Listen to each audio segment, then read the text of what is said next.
जुड़े हुए हैं। असी एक ही दुनिया दे विच रह रहे हैं, पर उस तो इलावा साड़ा तारीख जिहड़ा हैगा वो सानू जोड़ता है। बस्तीवादी की वजह तो असी इकट्ठ हो गए हैं। साड़ी बहुत ही किस्म के सिमिलैरिटीज़ भी हैं, उत्थे भी एग्रीकल्चरल बहुत ही अहम है आयरलैंड दे विच, ते फोक कल्चर भी लोगों नू शब्दां नाल ते गीत दे नाल बहुत ही प्यार है, जिस तरह पंजाब दे विच हुंदा है ना। ते एह भी है कि साढ़े दोवें देशों के विच बंटवारा होके दो हिस्से बन गए हैं, ते नॉर्दर्न आयरलैंड ते साउथ ते रिपब्लिक ऑफ आयरलैंड, जिस तरह पंजाब के दो हिस्से हैं। यह भी है कि दोवें थावां दे लोग नवियां ते चंगेरियां जिंदगी की तलाश में पूरी जगत के विच फैले हुए हैं, पंजाबी ते आयरिश भी। यह भी जरूर सच है कि इन्हां बहारलियां थावां ते सब कुछ ठीक ठाक नहीं सी। नस्लवाद इस कहानी दे विच भी है, ये बहुत खतरनाक गल है। पर फिर भी उस समय भी 19th सेंचुरी और अर्ली 20th सेंचुरी की नस्लवाद तो इलावा साढ़े आपस में कुछ होर भी सी। इस तरह वो गदर पार्टी, तुसीं जानते हो की है गदर पार्टी? जो मैं कहती जानते हो? हाँ पिछे तुहानू पता? सॉरी। सो गदर पार्टी जी हैगी है वो ओरेगन ते वाशिंगटन स्टेट ते ब्रिटिश कोलंबिया दे विच, कैनेडा ते US दे विच बहुत एक्टिव सीगा, बहुत सरगर्मियां कीतियां। उन्होंने मैंबर पूरे जगत के नागरिक सन, वो बिल्कुल वर्ल्डली सन, वो पूरा एक इंटरनेशनल मूवमेंट बन गया सी कि उन्होंने लगता सी कि सानू पूरी दुनिया की आज़ादी चाहिए।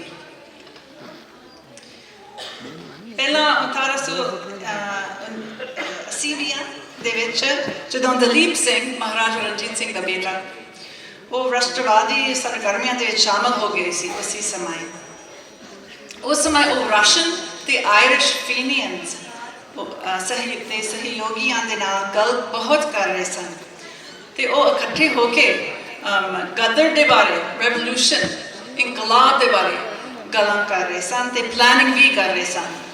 फीनियन का मतलब वो लोग है कि जिहड़े ब्रिटिश राज के खिलाफ सन। होर पूरे हिंदुस्तान के विच ये तालुक भी दिसता है एक इंटरनेशनलिस्ट नज़रिया, ये भी एक होर तालुक है साड़ा।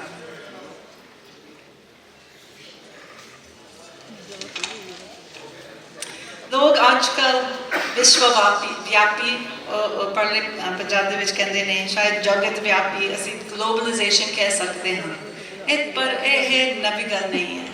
उस समय भी जो असी सारे आज़ादी वास्ते इकट्ठे हो गए सन, वो एक दूजे किस्म की ग्लोबलाइजेशन बन गई सी। वो मैकडॉनल्ड की गल नहीं है, ये 7up की गल नहीं है, ये दूजे किस्म की ग्लोबलाइजेशन है जिन्होंने जिस वास्ते सारे लोग कम करने वास्ते तैयार सन। सो मेरे परिवार दे विच, मेरे वतन दे विच भी जो वापरिया सी उस नाल मैनू पंजाबियों के नाल अपना ताल्लुक जापता है। असी हाँ सच है कि असी सब एक ही जगत के विच रहंदे हां अज भी ना, असी एक्चुअली जॉइंट हाँ, ते साड़ी तारीख साड़ियाँ कहानियाँ आपस में मिलते जुलते हैं। असी एक्चुअली उन्होंने डिवाइड नहीं कर सकते हाँ। तो हुण मैं इधर हाँ सलवार कमीज पा के पंजाबी बोलदियां ते असी होर जुड़े हुए हो गए हैं। मैनू आस है,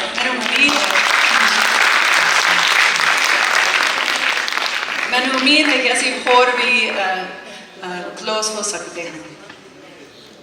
थैंक यू अंग्रेजी में नहीं, थैंक यू, मेरी गलतियां माफ़ कर दो।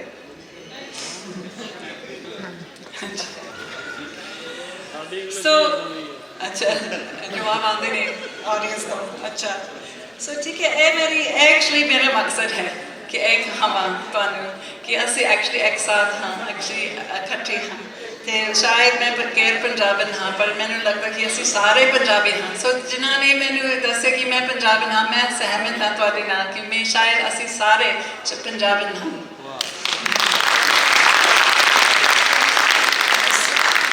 मैं कुछ और लिखिया पर शायद मैं नहीं पढ़ाऊंगी पर मैं सोचा कि मैं जान तो पहला क्योंकि मैं जाना है मैं सोचा कि जे तुम्हारी इजाज़त के नाम मैं एक गाना गावा ठीक है पर मैं गायक नहीं था सो मैंने माफ़ कर दो गाने वास्ते भी ठीक है और ये आयरिश गाना है मैं जिक्र किया फेनियन के बारे फेनियन का मतलब हैगा कि वो लोग जिहड़े ब्रिटिश राज के खिलाफ सन तो वो चाहते सन कि आयरलैंड आज़ाद हो जाए सो यही बहुत ही पुराना गाना है उन्होंने बारे है जिन्होंने लड़ाई की सी एक्चुअली ब्रिटिशों ने उन्होंने सारे एक्सिक्यूट किया 1916 जब उन्होंने एक अपराइजिंग लीड किया ਤੇ 1921 ਦੇ ਵਿੱਚ 1921 ਦੇ ਵਿੱਚ ਆਇਰਲੈਂਡ ਨੂੰ ਆਜ਼ਾਦੀ ਮਿਲ ਗਈ मैं पहली बार है कि मैं कर रही हूँ